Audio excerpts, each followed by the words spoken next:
So hello guys, আজি আহিছো আমি ডিফুত আহিছো যেটো মিটিংত আহিছো আৰু মিটিং হলটো ইমান ধুনিয়া যে গাইস কি কম এফালে অলপ দেখাই দিছেন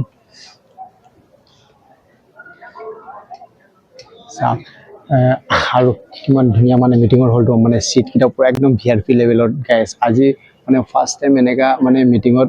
আমি আহিছো সঞ্জয় আৰু মই আৰু এনেকা মিটিংত আহা নাই কেতিয়াও মানে এনেকা মানে প্ৰগ্ৰাম মানে কিবা কিনি এইবিলাক চাবলৈ গৈছো আৰু দামি দামি মানে সিনেমা চাব গৈছো এনেকা ডাঙৰ ডাঙৰ হলত গৈছো কিন্তু মানে এনেকা ফাৰ্স্ট টাইম এনেকা মিটিংত মানে ভিআইপি লেভেলৰ সিটত মানে বহি পেনে ফাৰ্স্ট টাইম মানে এটা মিটিং শুনিম আমি সো গাইস আপোনালোক অকনমান মানে ভিউটো দেখাব বিচাৰিম সো ভিউটো আপোনালোকে অলপ চেক কৰকচোন